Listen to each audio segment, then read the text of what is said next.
कहानी का ये 24वां भाग देखने से पहले इसके पहले सभी भाग अवश्य देखें। विराट अपने घर में अपने कमरे में बैठा हुआ था। शाम का वक्त था और वेदांत उसके बिस्तर पर उल्टा लेटा अपना मोबाइल चला रहा था। दोनों भाई कहने को साथ थे, लेकिन थे अपने अपने काम में व्यस्त।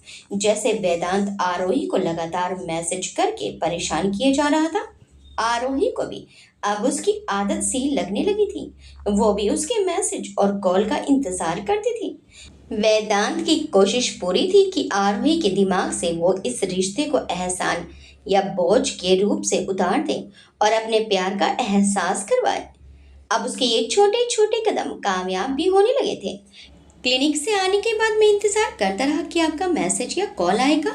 वेदांत ने उसे मैसेज भेजा तो आरोही के चेहरे पर हल्की सी शर्म आ गई और वो बोली, दिमाग से निकल गया। आप मेरे दिलो दिमाग से कभी निकलती ही नहीं और मैं अभी भी आपके दिमाग से यूं ही निकल जाता हूँ। वेदांत ने कहा तो आरोही के चेहरे पर मुस्कान आ गई और उसने रिप्लाई दिया, ऐसी कोई बात नहीं थी, वो बस दिया की शादी का कार्ड देख रही थी। अच्छा हाँ, बुलवाया है ना हमें, वेदांत ने बड़ी सहजता से कहा तो आरोही ने पूछा, तुम चलोगे? आप अकेले जाना चाहती हैं? वेदांत ने उल्टा सवाल करके उसे मुश्किल में डाला तो आरोही बोली, मुझे बस तुम्हें अनकंफर्टेबल नहीं करना है। अनकंफर्टेबल तब होता जब मैं आपकी शादी में आता। यहाँ तो आप मेरे साथ मेरी कंपेनियन बनकर जाएंगी तो मैं तो अपने सपने को सच होते हुए देखूंगा बस। वेदांत ने लिखा जरूर, लेकिन उसके चेहरे पर मुस्कान थी। तुमसे बातों में कोई नहीं जीत सकता, आरोही ने कहा तो वेदांत बोला, तो इश्क में कोशिश कर लीजिए, मैं हारने को तैयार बैठा हूं आपसे। अब की बार आरोही के दिमाग में समक्ष के साथ बिताए पल ताजा हो गए। भले ही समक्ष ने कभी उसे इस तरह स्पेशल फील नहीं करवाया था, लेकिन उसकी नियत हमेशा से समक्ष को लेकर साफ थी। उसके दिल और दिमाग में किसी और का कभी ख्याल आया ही नहीं था। और अब जब वेदांत उससे इससे बात करता था तो उसे अपना अतीत याद आता था। कोई रिप्लाई ना पाकर वेदांत ने मैसेज किया, कुछ पुराना याद आ गया? तुम कैसे हर बात समझ जाते हो? आरोही को हैरानी हुई, लेकिन वेदांत के चेहरे पर मुस्कान छा गई और वो बोला, जिस दिन आप भी मेरे दिल से जुड़ जाएंगी आप भी जानने लगेंगी। वेदांत, मेरे लिए इतना आसान नहीं है, आरोही ने कहा तो वेदांत बोला, लेकिन मुझे खुद पर भरोसा है। मेरा रंग छोड़ते ही हर रंग फीका पड़ जाएगा, देखना आप। और अगर फिर भी मैं नहीं कर सकी तो? आरोही को इसके लिए अफसोस भी होता था। तो भी मैं आपसे इतना ही प्यार करूंगा, बिना किसी उम्मीद के। कभी ना कभी तो आपको भी मेरे प्यार के आगे झुकना ही पड़ेगा, वेदांत दृढ़ता से बोला। और उसकी इस आत्मविश्वास भरी बात से आरोही हैरत में पड़ गई। आखिर ऐसा क्या था उसमें जो वेदांत उससे बेवजह इतना प्यार करने लगा? कुछ भी तो नहीं दे पा रही थी वो उसे। प्यार के बदले में प्यार के दो मीठे बोल भी मुश्किल से निकल रहे थे, लेकिन उसकी कोशिशों में कोई कमी नहीं थी। इधर विराट बार बार सिया का कॉल काट रहा था और रिप्लाई कर देता, बाद में बात करते हैं। आखिर क्यों मुझे अभी करनी है? सिया भी कम सीधी थोड़ी न थी। वो बोली, खुद से तो एक कॉल भी नहीं होता और मैं कब से कॉल कर रही हूँ, तो उठाने में भी जोर आ रहा है तुम्हें। तेवर ऐसे थे मानो लड़कर ही मानेगी। विराट ठहरा सीधा आदमी। वो उससे प्रेम से बोला, अभी वेदांत कमरे में है तो मैं क्या करूं, भगाओ उसे। सिया ने कहा तो विराट बोला, खुद ही चला जाएगा थोड़ी देर में। और कर क्या रहा है वो महान हस्ती यहाँ? सिया ने पूछा तो विराट बोला, पता नहीं, शायद मैसेज कर रहा है। आरोही मैम को? सिया ने पूछा तो विराट बोला, पता नहीं, मैंने पूछा नहीं।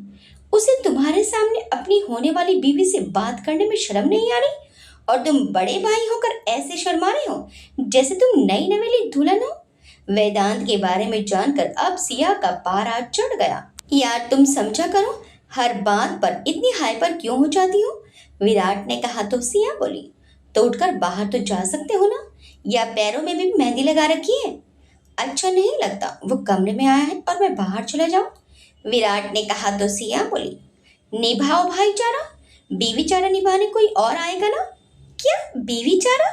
विराट चौंका तो सिया का कोई रिप्लाई नहीं आया और सीधे अगला मैसेज आ गया वेदांत के फोन पर, कमरा खाली करो, हमें प्राइवेट बात करनी है।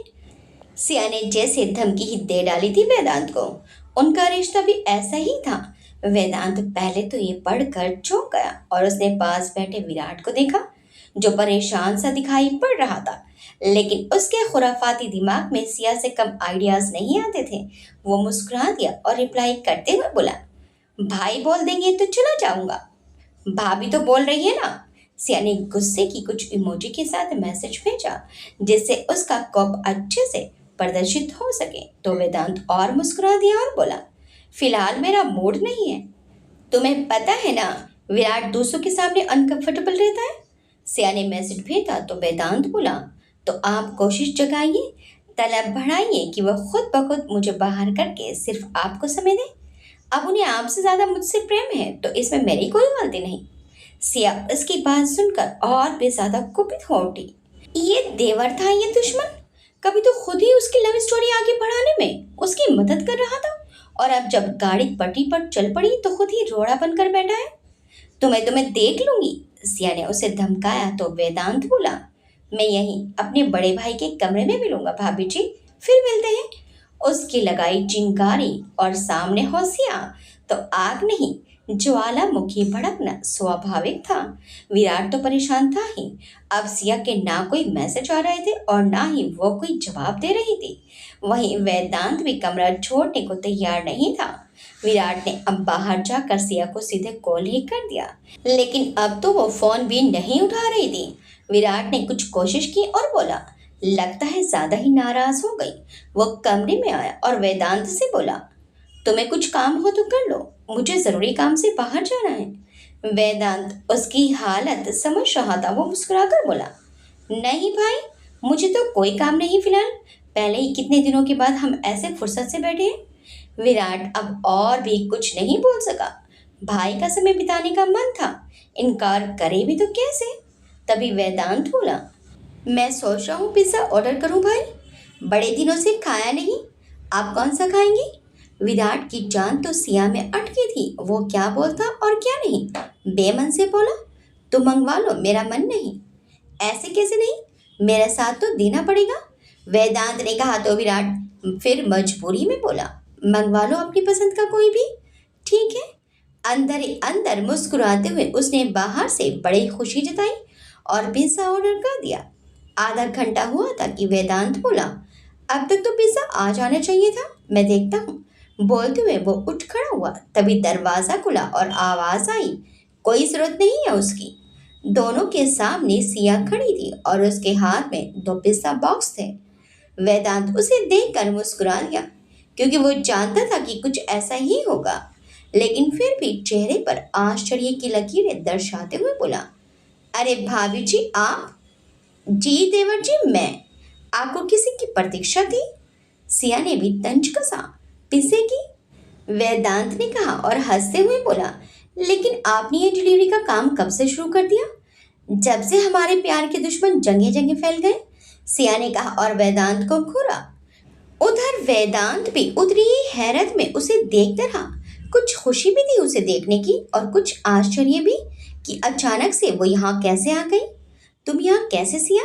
विराट ने पूछा तो सिया बोली, शादी से पहले ससुराल आना मना है। बिल्कुल नहीं, लेकिन आते आते अपनी देवरानी को भी ले आती तो बड़ा पुण्य लगता आपको। वेदांत ने कहा तो सिया उसे देखते हुए बोली, लगता है तुम्हारे प्यार में वो कशिश ही नहीं देवर जी कि मेरी देवरानी तुम्हारे पास खींच चली आए। उसी का तीर उसे ही लौटाया था सिया ने, जिसे भले ही विराट ने ना समझा हो, लेकिन वेदांत को बखूबी समझ आया। सिया उसका घूरना देखकर बोली, और वैसे भी मेरे पुण्य तुम्हारे पापों से बहुत ज्यादा हैं, इसलिए फिक्र मत करो और कमरा खाली करो। सिया। विराट हैरानी से उसे देखते हुए बोला, जिस भाई का उसके साथ समय बिताने का मन था, उसे वो लताड़ लगाकर बाहर का रास्ता दिखा रही थी। बातें तो मेरे सामने भी हो सकती हैं, मैं किसी को नहीं बताऊंगा। वेदांत ने अलसाई आवाज के साथ उठते हुए कहा तो सिया बोली, याद रखना मैं भी तुम्हारी भाभी हूँ। जो सोच समय तुम्हें ये वक्त ना लौटाया तो नाम सिया नहीं मेरा। वेदांत बेशर्मी से हंसते हुए बोला, वो तुम्हें अच्छे से जानता हूँ। चल क्या रहा है यहाँ। विराट उलझा सा दोनों की बातें सुनकर बोला तो सिया उसे घूरते हुए बोली, तुम्हारा ही प्यारा भोला भाला भाई जानबूझकर तुम्हें परेशान कर रहा था कि तुम मुझसे बात ना कर पाओ, तो मैं खुद चली आई मिलने। और ये पिज्जा? विराट ने कहा तो सिया बोली, गेट पर ही डिलीवरी बॉय मिल गया था तो मैं ले आई। ठीक है, अब जब आप दोनों इतने मुश्किल के बाद मिले हैं तो मैं चलता हूँ, वेदांत बोला और सिया के पास आकर कहा, मेरा पिज्जा ये हम दोनों के लिए आपकी ओर से सब प्रेम भेंट मान लीजिए देवर जी। सिया ने कहा तो वेदांत उसे देखते हुए बोला, अब ये आप गलत कर रही हैं, कर्मों का फल यही भुगतना पड़ता है देवर जी। सिया भी मुस्कुराकर आगे बढ़ गई और विराट के पास बैठते हुए टेबल पर पिज्जा बॉक्स रखते हुए बोली, इसके लिए थैंक यू, हम अपनी डेट अब कमरे में ही बना लेंगे। वेदांत उसे देखते हुए बोला, कम से कम एक तो दे दीजिए, बाय फिर मिलेंगे। सिया ने बोलते हुए विराट का हाथ पकड़कर खींचा और बोली, तुम क्यों खड़े हो, बैठो। दोनों को देखकर वेदांत ने सिर हिलाया और बाहर निकल गया। विराट उसे देखते हुए बोला, क्या चलता रहता है तुम्हारे दिमाग में, जो तुम्हारे दिमाग में चलना चाहिए, लेकिन तुम तो हो ही अनरोमांटिक, सब मुझे ही करना पड़ता है। सिया ने कहा तो विराट बोला, कैसे? जैसे मिलने और मनाने तुम्हें आना चाहिए था और आना मुझे पड़ा। सिया ने पिज्जा स्लाइस उठाकर उसे खाते हुए कहा तो विराट उसे नासमझी में देखते हुए बोला, मुझे समझ नहीं आ रहा कि तुम नाराज हो या नहीं। नाराज तो हूँ, बात ही नाराजगी की है, लेकिन क्या फायदा, तुम्हें मनाना तो आता नहीं और कोशिश तुम करते नहीं। मेरे अलावा दुनिया की फिक्र रहती है तुम्हें, तो फिर मुझे गुस्सा थूक कर खुद ही आना पड़ता है। सिया पिज्जा खाते हुए बोली, फिर वो विराट को देखकर बोली, तुम भी खाओ ना। विराट उसे देखकर मुस्कुरा दिया और उसके होठों पर लग चुके चीज को अपने हाथ से साफ करते हुए बोला, आराम से खाओ, कोई चलती नहीं है। देखा, फिर अनरोमांटिक। सिया ने टिश्यू से मुंह साफ करते हुए कहा तो विराट बोला, अब क्या अनरोमांटिक था, ये हाथ से कौन साफ करता है। सिया ने कहा तो विराट उलझा सा उसे देखने लगा और उसकी आंखों में शरारत देखकर वो कुछ समझा। वो मुस्कुराकर बोला, तुम्हें बिल्कुल शर्म नहीं आती ना, मेरा कोटा तुम जो पूरा कर देते हो। सिया मुस्कुराते हुए बोली तो विराट बोला, पहले मैंने ही किस किया था तुम्हें, याद हो तो, और उसके बाद उस दिन तो भावनाओं में बह गए थे और बाद में प्यार आया ही नहीं। सिया बोली तो विराट मुस्कुराकर दूसरी ओर देखने लगा। सिया को उस पर प्यार आ गया और उसने उसके गाल खींचते हुए उसके गाल को चूम लिया। विराट हैरानी से उसे देखने लगा तो वो बोली, कोई बात नहीं, मैं हूं ना। उसके बाद पर विराट को हंसी आ गई और वो सिर हिलाकर सिया से बोला, पागल हो तुम, तुम्हारे प्यार में। सिया ने उसे अपना आधा पिज्जा खिलाते हुए कहा तो विराट ने भी एक बाइट ले ली। दोनों अभी प्रेम भरी वार्ता में डूबे ही थे कि अचानक से एक आवाज आई और दोनों चौंक गए। देखा तो खिड़की पर एक छेद हो चुका था। सिया की आंखें हैरानी से बड़ी हो गई और उसने कहा, गोली चली। विराट भी हैरान था, लेकिन जाने सिया को क्या दिखा, अगले ही पल वो विराट को लेकर बिस्तर के नीचे झुक गई और अगला निशाना ठीक उन्हें पार करके टेबल पर रखे फ्लावर पॉट को फेंक गया।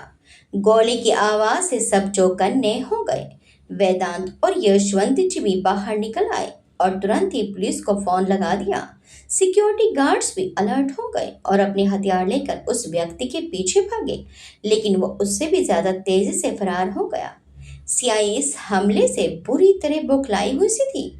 उसकी सांसें भी इस हमले में घबराहट के कारण बेहद तेज हो गई थी। उसने विराट की ओर देखा और उसके शरीर को दोनों हाथों से टटोलते हुए पूछने लगी, तुम ठीक हो ना, तुम्हें कुछ हुआ तो नहीं। विराट सिया का हाथ पकड़कर मुस्कुराया और बोला, मैं ठीक हूँ, तुम ठीक हो। तुम मुस्कुरा रहे हो। सिया हैरानी से बोली तो विराट सहजता से बोला, ये तो होना ही था, बस बहुत दिन हो गए थे हमला हुए और अब तो खैर, मुझे इस हमले की उम्मीद और जल्दी थी, काफी देर कर दी हमलावर ने। सिया उलझी सी बोली, तुम्हें कुछ मालूम चला ना, लेकिन ये भी उसी की कोशिश का हिस्सा समझो। विराट ने कहा और सिया के बाल ठीक करते हुए उसे लेकर उठ गया। उतने में यशवंत जी, रमा जी और वेदांत भी उसके कमरे में भागे भागे आए। सारे नौकर पीछे डरे सहमे से खड़े थे। तुम ठीक हो ना बेटा, यशवंत जी ने चिंता से पूछा तो विराट मुस्कुराकर बोला, मैं ठीक हूँ पापा, अभी के अभी घर की सिक्योरिटी बढ़वाइए। रमा जी पहली दफा गुस्से से बोली, इतनी हिम्मत हो गई किसी की कि हमारे घर गोली चला सके। वेदांत रामा जी को देखकर बोला, मुझे खुशी है कि कम से कम इस वक्त आपने पैसों की बात नहीं की। हर वक्त मजाक नहीं वेदांत। जाने क्यों आज वो क्रोध में दिखाई पड़ रही थी। उतने में काकी भी दौड़ी दौड़ी आई और विराट को टटोलते हुए बोली, विराट बाबा आप ठीक है ना बाबा? और वो रोने लग गई। विराट उन्हें देखकर बड़े प्यार से बोला, मैं ठीक हूँ काकी, भगवान का शुक्र है। वो बोली तो विराट ने कहा, भगवान का नहीं सिया का शुक्र है जिसने समय पर उसे देख लिया। क्या? वो हैरानी से बोली, सिया बेबी ने उसको देख लिया? अजीब सी घबराहट थी उनके चेहरे पर, जिस पर सिया का ध्यान जल्दी से गया और वो बोली, क्यों आपको कोई तकलीफ? उसकी बात सुनकर वो तुरंत ही बोली, नहीं नहीं, बल्कि ये तो अच्छा है कि आप उसका हुलिया बता सकती हैं। इतने दूर से हुलिया नहीं दिखा मुझे।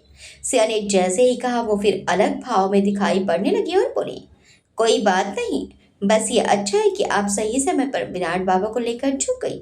और वो पलटते हुए नौकरों से बोली, ये फ्लावर पॉट के टुकड़े साफ कर दो, विराट बाबा को चोट लग सकती है, ध्यान से, कोई कतरा ना बचे।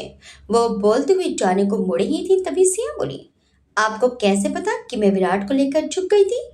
उसके सवाल पर उनके कदम ठिठक गए। बाकी सब भी अचरज से उन्हें देखने लगे तो वो मुड़ते हुए मुस्कुराने का प्रयास करते हुए बोली, अभी सब यही तो बात कर रहे थे ना, इसलिए मुझे सुनाई आ गया। लेकिन काकी किसी ने भी ये बात नहीं कही, बल्कि हमें भी ये बात नहीं पता कि सिया भाभी ने भाई को कैसे बचाया, फिर आपने कैसे सुना? अब की बार वेदांत ने भी उन्हें गौर से नजरों के घेरे में रखते हुए सवाल किया, जिससे उनके माथे पर पसीने की कुछ बूंदें छिलमिलाने लगी। वो वो कुछ बोलना चाहती थी लेकिन सिया बोली, और कमरे को तो आपने देखा भी नहीं था, फिर फ्लावर पॉट कौन सा टूटा? उस दिशा में कैसे आपकी निगाह गई, जबकि कमरे में तो ढेरों वासेस हैं? सिया के सवाल से उनकी बोलती बंद हो गई और वो यशवंत जी और रमा जी को देखने लगी। प्रश्न तो उनकी भी निगाह में वही था, अब कुछ काम आए या ना आए, लेकिन उन्हें कुछ तो करना ही था। वो हैरानी और आंखों में नमी भर कर बोली, आपका मतलब क्या है सिया बेबी? आप मुझ पर शक कर रही हैं? सिर्फ सवाल कर रही है काकी? अब की बार विराट ने कहा तो काकी की आंखें फटी की फटी रह गई। माँ पर एक बार शक कर सकने वाला विराट कभी उन पर तो शक कर ही नहीं सकता था। आज उसने भी उनसे सवाल कर लिया। इसका मतलब था कि उनका खेल खत्म हो चुका था। वो विराट को ममता से देखकर बोली, हर बात बोली नहीं चाहती, सीने से लगाकर पाला है आपको मैंने, वो भी तब जब आपकी नई माँ ने आपको एक पल के लिए भी गले नहीं लगाया, इसलिए आपकी हर चीज से वाकिफ हूँ, एहसास जानती हूँ एक माँ का। तो क्या वो जो आपको जन्म नहीं दिया, लेकिन आपकी हर चीज मुझे बताई जाए ये जरूरी नहीं, बिना बोले भी समझ सकती हूँ मैं। उनकी बात पर रमा जी ने उन्हें घूर कर देखा, लेकिन आज काकी ने नजर नहीं झुकाई। वो मेरे पास नहीं आता था क्योंकि तुमने उसे आने नहीं दिया। तुम उसके साथ पूरा समय रहती थी, जिसकी वजह से उसे मेरी जरूरत ही नहीं लगती थी। पहली बार रमा जी ने अपना दिल खोला था तो काकी मुस्कुराई। वेदांत बाबू का ध्यान तो पूरा रख पाती थी आप। वेदांत के लिए ये घर नया था और वो मेरे सिवाय किसी को नहीं पहचानता था। विराट का स्वभाव शुरू से अकेले रहने का था, इसलिए वो तुम्हारे पल्लू में छुप कर ज्यादा रहता था, और इसलिए मैंने भी कभी जबरदस्ती नहीं की उसके साथ। रामा जी ने कहा तो काकी बोली, अब आप कुछ भी बोलिए, लेकिन है तो आप सौतेली ही माँ, सगी बन नहीं पाई कभी। अच्छा?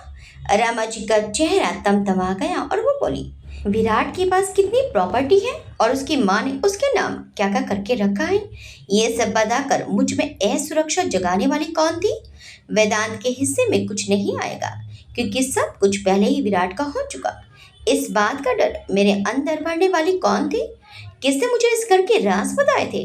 किसने विराट को ज्यादा लोगों से घुलने मिलने नहीं दिया, ये कहकर कि वो घबरा जाता है? और जब जब मैंने कोशिश की तब तुम बीच में आई, और जब मेरे अंदर तुमने पूरी तरह वेदांत के भविष्य की सुरक्षा जमा कर दी, उसके बाद उसकी हितैषी बन गई।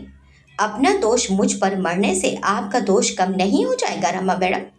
काकी ने जुबान चलाई थी कि विराट बोला, तमीज से बात कीजिए काकी, आप मेरी माँ से बात कर रही हैं। उसके एक वाक्य ने सबको हैरान कर दिया। सब उसे हैरानी से देखने लगे और रमा जी की आंखें उसे एकटक देखते हुए नम हो गई। वहीं काकी हैरानी से उसे देखकर बोली, बाबा, लेकिन ये आपकी माँ हैं और रहेंगी, विराट बोला तो उसकी विश्वास से भरी आवाज के तले उनकी आवाज दब कर रह गई। वो आप थी जिन्होंने मुझ में नई माँ के सौतेलेपन का डर भरा।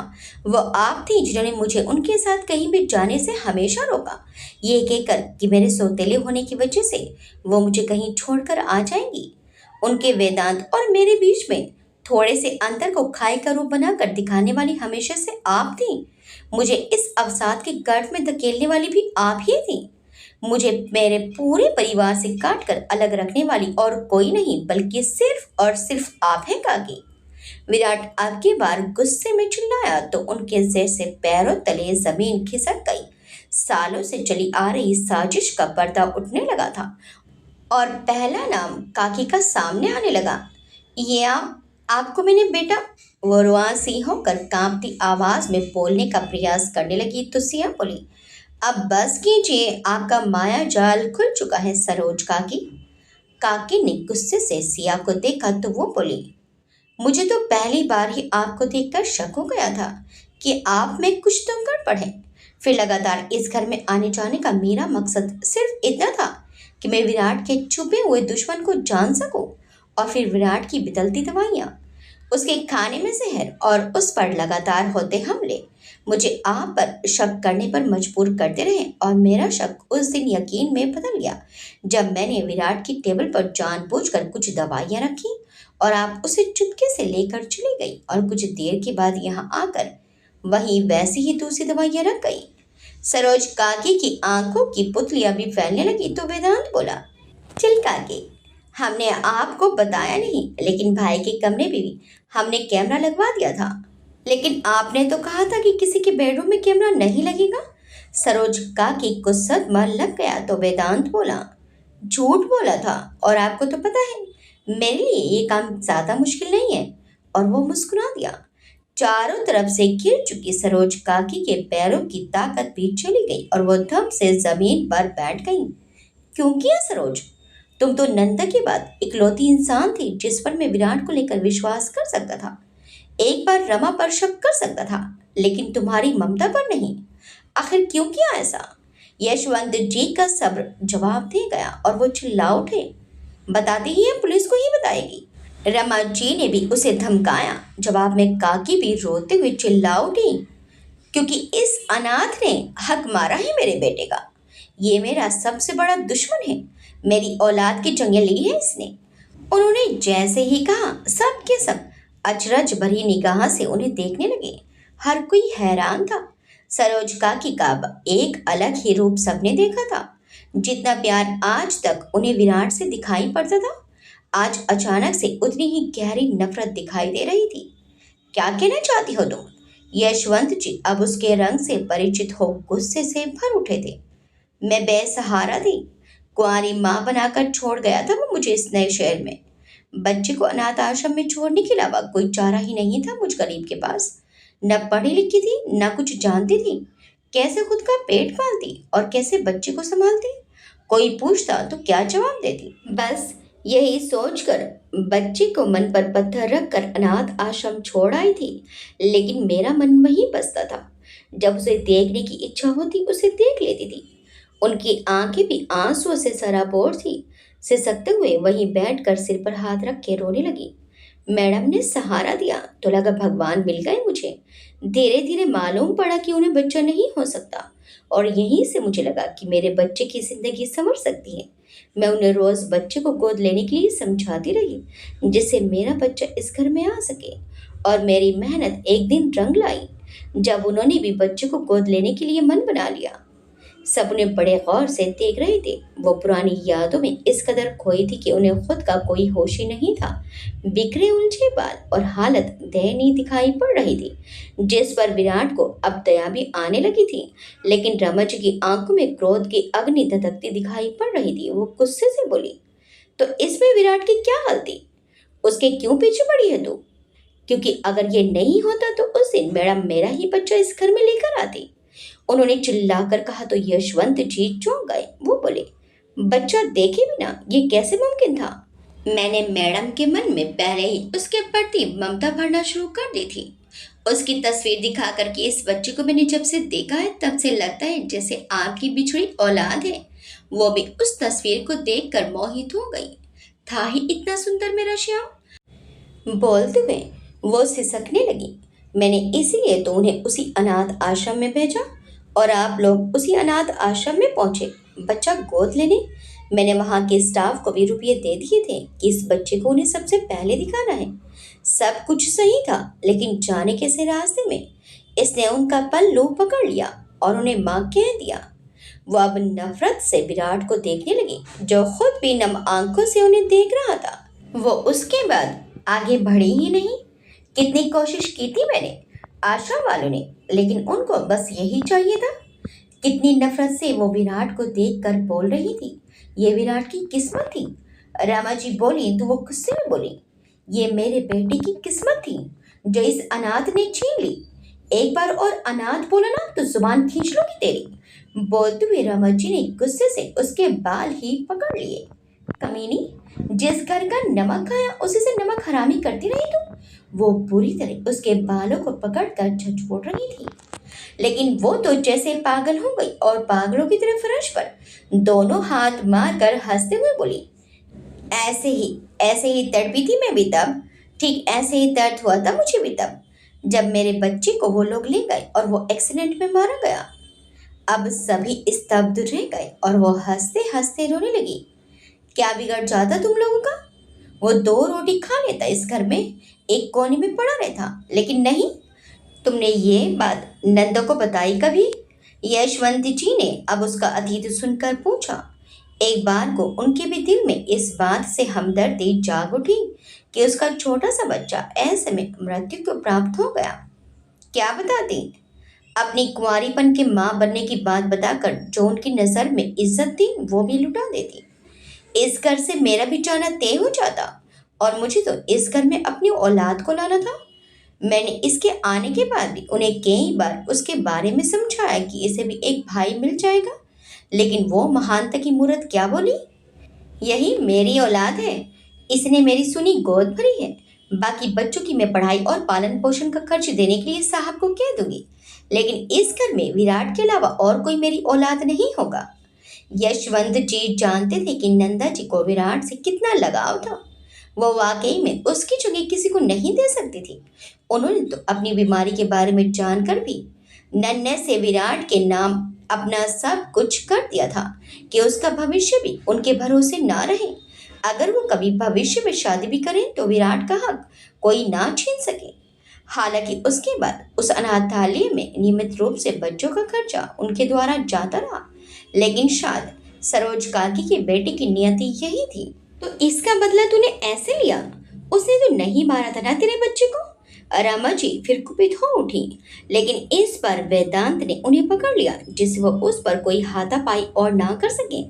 काकी ने यह सुनकर रमा जी से कहा, जो खुद दूसरे शादीशुदा आदमी से रिश्ता रखे और उसका घर तोड़े, उस औरत के मुंह से यह सब अच्छा नहीं लगता रमा।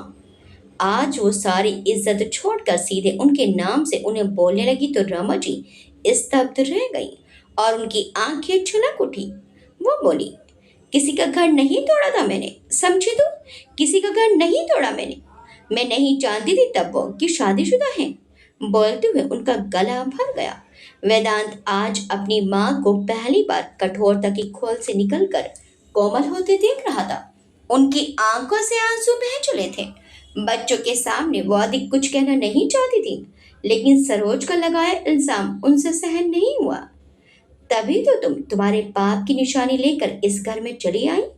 इस घर की मालकिन के स्वर्ग सिधारते ही वो खिल्ली उड़ाते हुए हंस पड़ी तो रमा जी ने अपने मुंह पर हाथ रख लिया। यशवंत जी इस बार उन्हें देखकर चुप नहीं रह सके और बोले, सरोज, तुमने आज हर हद पार कर दी। सालों पहले भी तो हद पार हुई थी, वो भी मैडम के जीते जी। वो आज किसी को बख्शने वाली नहीं थी। जवाब में रमा जी ने एक और थप्पड़ उसके मुंह पर चिपका दिया और चिल्लाई, दो कोड़ी की औकात नहीं तेरी और घर के मालिकों से इस तरह बात करेगी? पर उस पर पागलपन सवार था। वो हंसते हुए विराट को देखने लगी। वेदांत और विराट दोनों ही खामोश खड़े थे। वेदांत तो अपने अस्तित्व पर ही प्रश्न चिन्ह लगा बैठा था। उसकी नम आंखें देखकर यशवंत जी गहरी सांस लेकर बोले, रमा का आकर्षण था, लेकिन मैं नंदा की बीमारी और उसकी निश्चित मौत का सच स्वीकार नहीं कर पा रहा था। वो तो हर बार मुझे संभालने आ जाती थी और एक दिन नशे में अगले दिन मैंने उसे सब सच बता दिया कि मैं शादीशुदा हूँ और इस गलती की भरपाई बस रुपयों से कर सकता हूँ, इससे अधिक कुछ नहीं। रमा ने भी मुझसे कुछ नहीं मांगा और फिर कभी नहीं मिली, वो बोले। कुछ समय बाद जब हॉस्पिटल गया तब ये वहां दिखी और पता चला कि उस एक रात की वजह से अबॉर्शन करवाना चाहती थी, लेकिन डॉक्टर ने साफ मना कर दिया कि कॉम्प्लिकेशन की वजह से उसकी जान को खतरा है। कुंवारी वो भी थी और उस पर से ये बच्चा। यशवंत जी आगे बोले, अब इससे ज्यादा मेरे पाप में नहीं बढ़ा सकता था और वेदांत का जन्म हुआ। मैंने उसकी जिम्मेदारी उठाने का फैसला किया और उससे ज्यादा उसने कभी कुछ नहीं मांगा। लेकिन नंदा के जाने के बाद मैंने विराट के अकेलेपन को देखकर रमा और वेदांत को घर लाने का फैसला किया। वेदांत ने अपनी माँ को देखा जो लगातार रो रही थी। विराट ने उनके पास आकर उनके कंधे पर हाथ रखा तो वो उसे भीगी आंखों से देखने लगी और उसका हाथ पकड़कर फिर से रोने लगी। मुझे वेदांत की चिंता थी बस, और कुछ नहीं। जब इसने कहा कि सब कुछ तुम्हारे नाम है तो मुझे लगा कि अगर उनकी तरह मैं भी मर गई तो मेरा वेदांत। लेकिन मैं नहीं जानती थी कि तुम भी गोद। बोलते हुए वो फपक पड़ी। सिया उनके पास बैठते हुए बोली, आपको जिन हालातों में डाला गया उसमें कोई भी यही करता। और उसने सरोज काकी को घूरा। काकी विराट को नफरत से देखते हुए बोली, मैंने भी सोच लिया था कि विराट को मैं कभी माँ का प्यार नहीं मिलने दूंगी। मेरा बेटा बिना ममता के मारा गया तो ये भी मरते दम तक ममता के लिए तरसेगा। सरोज काकी ने उन्हें साथ देखकर कहा तो सिया बोली, लेकिन उसके पास आज सब कुछ है, पैसा, शोहरत, पिता, भाई और माँ भी। बोलते हुए उसने रमा जी को देखा और रमा जी भी बस उसे देखती रह गई। अफसोस, बस आप अकेली हैं। सिया ने कहा तो सरोज काकी बोली, गलत फहमी है तुम्हारी। मैं नहीं तो क्या हुआ, वो तो नहीं छोड़ेगा उसे। बोलते हुए सरोज काकी फिर हंस पड़ी और सबके चेहरे फिर से डर के साए में आ गए। कौन? यशवंत जी चिल्लाए। बोल कौन? नहीं बताऊंगी, नहीं बताऊंगी, मर भी जाऊंगी तो नहीं बताऊंगी, और वो भी इसे मारे बिना नहीं छोड़ेगा। सरोज काकी फिर पागलों की तरह हंसने लगी। पहले इसकी बारी, और जब इसकी मैयत में वो आएगा तो वो भी मारा जाएगा। वो बोलते हुए फिर हंस पड़ी। विराट ने आश्चर्य से उन्हें देखा और बोला, कौन? तेरा जुड़वा भाई।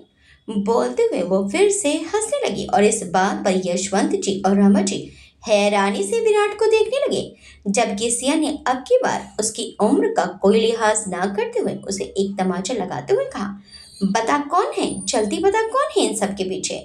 नहीं पता लगा पाओगे, बहुत पहुंची हुई चीज है वो। सरोज काकी बोली, पहले मैं अकेले बस इसे पागल करना चाहती थी, इसे ममता से दूर रखना चाहती थी, लेकिन उसने तो सीधे ऊपर पहुंचाने का प्रोग्राम फिट किया हुआ है। अरे आज निशाना चुका है तो क्या हुआ, अगली बार। सिया ने उनका गला पकड़ लिया। बोलेगी या नहीं?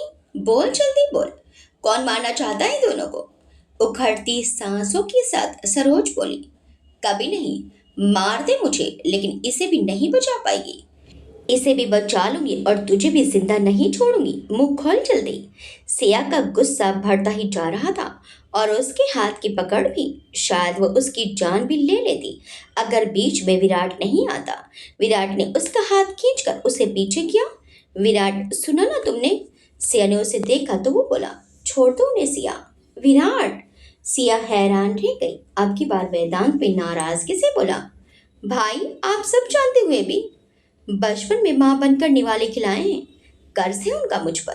विराट ने कहा तो सिया गुस्से से बोली, इस औरत का कर्ज जो तुम्हें जान से मारने की कोशिश में लगी है, जिसकी वजह से तुम ऐसी जिंदगी जीने पर मजबूर हुए, जिसकी वजह से तुम्हारा सारा आत्मविश्वास खत्म हो गया, और जब तुम मेरे पास आए थे तो तुम खुद को भी खत्म करना चाहते थे। क्यों? सिर्फ इसकी वजह से। यशवंत जी और रमा जी के लिए आज हर बात सदमे जैसी थी। पुलिस के हवाले कर देंगे हम। विराट ने पीठ फेरते हुए कहा तो वेदांत बोला, भैया आप समझिए, आपके साथ साथ अभिजीत भैया की जान को भी खतरा है। इनको मारकर वैसे भी हम असली मुजरिम तक नहीं पहुंच पाएंगे। ये तो बस कठपुतली है, डोर थामने वाला तो कोई और है। विराट ने कहा तो सरोज हंसते हुए बोली, और वो जब डोर खींचेगा तब एक साथ सारे के सारे बर्बाद हो जाओगे। अब तूने कुछ कहा तो? रमा जी फिर गुस्से से उठी तो यशवंत जी उन्हें रोकते हुए बोले, पुलिस आने ही वाली है, अपने हाथ गंदे मत करो इस औरत को छूकर। कुछ देर में सरोज काकी को पुलिस लेने आई और वो चिढ़ाती मुस्कान के साथ उनके साथ चली गई। उनके चेहरे पर एक शिकन तक नहीं थी जो उन्होंने किया था, लेकिन विराट का टूटा विश्वास उसकी आंखों से आंसू रोक पाने में नाकाम था। काफी देर बीत चुकी थी। अब यह खबर सुनकर सिया के घर वाले भी उसी घर में मौजूद थे। सब लोग एक साथ विराट को देख रहे थे। सिया और वेदांत खामोशी से उसके पास खड़े थे। विराट के मुंह से सच्चाई सुनकर यशवंत जी और रमज के साथ साथ सिया के घर वाले भी सदमे में थे। उसने उन्हें सब कुछ बता दिया सिवाय अपनी पहचान के। लेकिन तुम्हें ये सब कैसे मालूम चला, और तुम्हारे असली माता पिता थे कौन? रमा जी ने पूछा तो विराट बोला, वही जिनकी मौत की गुत्थी आज तक नहीं सुलझ पाई। और अब वही कहानी एक बार फिर से दोहराने को असली कातिल बहुत बेसब्र है। वो ये कहकर मुस्कुरा दिया। जुड़वा भाई, मौत की गुत्थी? यशवंत जी दिमाग पर जोर डालते हुए बोले, कहीं तुम ठाकुर महेंद्र प्रताप सिंह? बदले में विराट ने सिया को एक नजर देखकर उन्हें फिर से देखा और हल्के से सिर हिला दिया। वहां मौजूद हर इंसान अब बस सदमे की हालत में बैठा रह गया। सभी के चेहरों पर स्तब्धता साफ झलक रही थी। यशवंत जी खुद भी बहुत हैरत में थे। सिया की मां हैरानी से विराट को देखते हुए बोली, इसका मतलब मालती दीदी का बेटा अभिजीत तुम्हारा जुड़वा भाई है? जी। विराट ने भी सहजता से ही उन्हें जवाब दिया, लेकिन उसके जवाब पर वो दोनों हाथों से अपना मुंह ढकते हुए बोली, हे भगवान। माँ, सिया ने उन्हें देखकर कहा तो वो उसे डांटते हुए बोली, तुझे भी सब मालूम था और फिर भी तूने हमसे सच छुपाया। विराट की जान को खतरा था माँ, और अब भी है, देखा ना तुमने। सिया ने कहा तो रमा जी वेदांत को देखते हुए बोली, पर इस बात को हम सबसे भी छुपा कर रखने का क्या मतलब था? क्योंकि हम किसी पर भी भरोसा नहीं कर पा रहे थे, वेदांत ने जवाब दिया तो रमा जी उसे खोने लगी। वेदांत उनके पास आते हुए बोला, सॉरी मॉम, लेकिन भाई के लिए ये सब करना ही था, और अगर हम ये सब ना करते तो आज सरोज काकी का सच सामने भी नहीं आता। हम ये तो समझ चुके थे कि सबके तार आपस में जुड़े हैं, लेकिन कौन कब कैसे वार करेगा ये नहीं पता था। अगर तुम ये बात हमें पहले ही बता देते तो हम सिक्योरिटी भी बढ़वा सकते थे विराट। यशवंत जी ने कहा तो विराट मुस्कुराकर बोला, बस यही तो नहीं चाहिए था। हम चाहते थे कि मुजरिम धोखे में रहे और एक गलती करें। आज वही हुआ भी। अब आगे क्या सोचा है? उन्होंने पूछा तो विराट बोला, अब जब आज सरोज काकी पकड़ी गई तो उनके पीछे का शख्स भी बौखला जाएगा। उसे भी ये बात समझ तो आ ही जाएगी कि हम भी इस खेल में काफी आगे बढ़ चुके हैं और अब ये खेल आर पार का होगा। पर इसमें खतरा है विराट, यशवंत जी ने चिंता से कहा तो विराट बोला, खतरा तो जन्म से ही हमारे साथ जुड़ा हुआ है पापा। ये तो उसी दिन पैदा हो गया था जब उसे हम दोनों के जिंदा होने की खबर लग गई थी।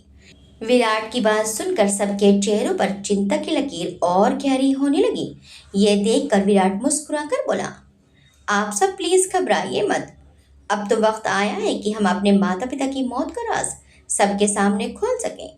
अब उनके दोषियों को सजा दिलवाना ही हमारा मकसद है, और अब Thakur Mahendra Pratap Singh murder mystery mystery नहीं रहेगी। सब लोग उसके चेहरे पर आत्मविश्वास को देखते रह गए। विहान अपने पिता के कमरे में आया जो कुछ फाइलों में उलझे हुए थे।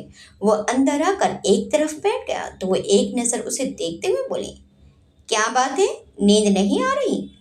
आपको भी तो नहीं आ रही डैड, विहान ने कहा तो वो उसे देखकर मुस्कुराए और बोले, इस उम्र में नींद वैसे भी कम हो जाती है। कल गैस की डेट है, आपको चिंता नहीं हो रही डैड? विहान ने पूछा तो वो उसे देखकर मुस्कुराए और बोले, तुम इन दोनों कुछ ज्यादा ही दिलचस्पी दिखा रहे हो इस केस में, बजाय अपनी शादी के। बात क्या है? उनकी बात सुनकर विहान बोला, क्योंकि पहले इतनी गहराई से कुछ जानता नहीं था। क्या हुआ? विजेंद्र जी ने उससे पूछा तो विहान बोला, आपने इतनी मेहनत से इस कंपनी के नाम को बनाकर रखा, इसे इतनी तरक्की दी, और अगर कल को कोई और इसका हकदार सामने आ जाए तो ये सब आपसे छिन जाएगा डैड। पिछले 28 साल से इस केस को देखते आ रहा हूँ। हर बार खुलता है और बिना सबूत के फिर बंद हो जाता है।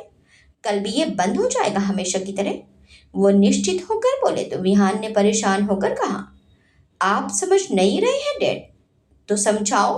विजेंद्र जी ने बड़े आराम से उसे देखते हुए कहा, मैं कैसे समझाऊं आपको। विहान के चेहरे पर बेहद परेशानी दिखाई पड़ रही थी। विजेंद्र जी बोले, जैसे बताते हैं वैसे ही। ठाकुर महेंद्र प्रताप सिंह का कोई रिश्तेदार कल कोर्ट में खड़ा हो गया तो ये सारी प्रॉपर्टी उसके नाम हो जाएगी। विहान चिल्लाकर बोला तो विजेंद्र जी कुछ देर उसे देखते रहे और फिर आराम से बोले, उनके जिंदा रिश्तेदारों में बस हम ही बचे हैं, और अगर उनके बेटे जिंदा हुए तो। विहान ने पूछा तो वो एक टक विहान का चेहरा देखने लगे। कहना क्या चाहते हो तुम? उन्होंने पूछा तो विहान बोला, लाश तो नहीं मिली थी ना बच्चों की, फिर यह मुमकिन है कि वो जिंदा हो। जिंदा भी होंगे तो बच्चे साल भर के थे, किसी को कुछ याद नहीं होगा। साल 1.5 साल के बच्चों को ये भी नहीं याद होगा कि उनके माँ बाप कौन हैं, इसलिए इतना मत सोचो। उन्होंने कहा तो विहान उनके पास बैठकर उनके हाथों को पकड़ते हुए बोला, जिंदा है डैड, जिंदा है, एक नहीं बल्कि दोनों बेटे जिंदा हैं। उनकी बात पर विजेंद्र जी चौंक कर उसे देखने लगे और बोले, तुम्हें कैसे पता? आप विराट को जानते हैं ना? विहान ने पूछा तो वो बोले, यशवंत प्रताप का बेटा, वो ठाकुर महेंद्र प्रताप सिंह का ही बेटा है। विहान ने कहा तो विजेंद्र जी बोले, तुम्हें किसने बताया? मैंने माँ की एल्बम में पुरानी फोटोज देखी थी, तब याद नहीं आया कि दोनों बच्चों के चेहरे क्यों जाने पहचाने लगे, लेकिन जब विराट के बचपन की फोटो देखी तो हो बहू वाली शक्ल थी। मुझे तभी शक हो गया कि कोई तो कनेक्शन है उनका। विहान ने कहा तो विजेंद्र जी कुछ देर खामोश बैठे रहे और फिर कुछ सोचते हुए बोले, उसे कुछ याद है? पता नहीं, लेकिन शायद सच मालूम चल गया है। उसने कहा तो विजेंद्र जी बोले, साबित करने के लिए सबूत चाहिए, और सबूत सिर्फ तस्वीर नहीं हो सकती। तस्वीर का क्या है, कोई भी मुफ्त कर शो कर सकता है ना, लेकिन उसके साथ कोई हमारा अपना हुआ तो। विहान ने पूछा तो विजेंद्र जी उसे देखते रह गए। आपको नहीं लगता ये केस बार बार खुलवाने के पीछे कोई हमारा अपना भी हो सकता है? विहान ने पूछा तो वो खामोशी से उसे देखते रहे और बोले, अननेचुरल डेथ के केस में पूरी प्रॉपर्टी ट्रस्ट को चली जाएगी। वो कल भी विराट के कोर्ट में खड़े होने से चली जाएगी डैड, और हम बस देखते रह जाएंगे। विहान ने कहा तो विजेंद्र जी कुछ सोचते हुए बोले, तुम फिक्र मत करो, कुछ ना कुछ हो जाएगा। मतलब? विहान की भौहें सिकुड़ गई तो वो बोले, तुम्हारी माँ की अननेचुरल डेथ नहीं हो सकती है, लेकिन विराट की तो हो सकती है ना। इसका मतलब? विहान कुछ समझते हुए बोला तो वो बोले, विराट अगर आज बच गया तो हो सकता है कि कल उसको एक्सीडेंट में कुछ हो जाए और कोर्ट आने से पहले अपने माता पिता की तरह वो भी परलोक सिधार जाए।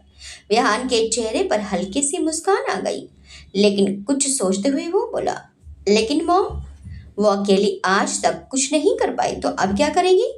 अगर विराट की वजह से उसे सहारा मिल भी गया तो विराट के ना रहने पर तो वो नहीं रहेगा ना। वो बोले तो विराट के चेहरे पर संतुष्टि के भाव आ गए और वो बोला, फिर भी मॉम पर नजर मैं रखता हूँ। पता नहीं कब किस पल वो उस विराट की ममता में हमें कंगाल बना दे। उसकी बात सुनकर विजेंद्र जी मुस्कुराए और बोले, अच्छा लगा कि तुम भी मेरी तरह दूर की सोचने लगे, वरना मैं सोचता था कि तुम भी अपनी माँ की तरह भावनाओं में बहने वाले बेवकूफ हो। नफरत तो मुझे ठाकुर महेंद्र प्रताप सिंह नाम से तब से ही थी, जब बार बार इस केस में आपको परेशान होते देखता था, लेकिन अब ये विराट नाम की हड्डी गले में फंसने लगी है तो अब मैं चाहता था कि इसका कुछ करो। मैं नहीं चाहता कि हम एक गलती की वजह से सड़क पर आ जाए। विहान ने कहा तो विजेंद्र जी बोले, इतनी हिम्मत किसी में नहीं बेटा। विहान ने भी हामी भरी और वो मुस्कुरा दिया। विजेंद्र जी बोले, अब जाकर सो जाओ। जी, कल मैं भी आपके साथ कोर्ट में चलूंगा। विहान ने जिम्मेदारी से कहा तो वो मुस्कुराकर हामी भरते हुए बोले, ठीक है। विहान उठकर विजेंद्र जी के कमरे से बाहर चला गया। विहान के कमरे से जाते ही तनुजा जी बाहर खड़ी अपने हाथ मुंह पर रखे बिना आवाज रोने लगी। विजेंद्र जी को कुछ एहसास हुआ तो वो बाहर निकले, लेकिन तब तक तनुजा जी खुद को संभाल कर कमरे में आ गई और चुपचाप बिस्तर पर लेट गई। विजेंद्र जी उन्हें देखते हुए बोले, विहान बता रहा था कि कोई है जो इस केस की दिशा मोड़ने का प्रयास कर रहा है। वह कांपते हुए खुद को संभाल कर चुपचाप लेटी रही। विजेंद्र जी हंसते हुए बोले, बेवकूफी में लोगों का जवाब नहीं। जहां हार मान लेनी चाहिए वहां लड़ने की कोशिश करते हैं। वो अब भी खामोश थी। विजेंद्र जी उनके पास बैठते हुए बोले, कल कुछ मेहमान घर आएंगे। घर पर उनकी आवभगत में कोई कमी नहीं रहनी चाहिए। वो धीरे से बोली, वैसे कहीं बाहर तो नहीं जाना था ना तुम्हें? विजेंद्र जी उन्हें देखते हुए बोले और उनके जवाब देने से पहले ही वो बोल उठे, तुम वैसे भी कहाँ जाती हो, है ना? तनुजा जी खामोश रही तो वो बोले, ध्यान रहे कल तुम्हारा कदम घर से बाहर निकला तो विराट बेचारा बेमौत मारा जाएगा। उनकी आंखों से आंसू बहते रहे और वो खामोशी से दूसरी करवट लिए लेटी रही। अगली सुबह केस की सुनवाई थी। विराट की गाड़ी कोर्ट जाने के लिए निकली और उसी के साथ एक ट्रक उनकी गाड़ी के पीछे पीछे चलने लगा। दूसरी ओर विजेंद्र जी के साथ विहान भी कोर्ट पहुंचकर अपने वकील को सब समझा रहे थे। सब कोर्ट रूम में शांति से बैठे थे। वकील खड़ा होकर बोला, माय लॉर्ड, अब कोर्ट का और वक्त जाया ना करते हुए मैं चाहूंगा कि इसे खारिज कर दिया जाए।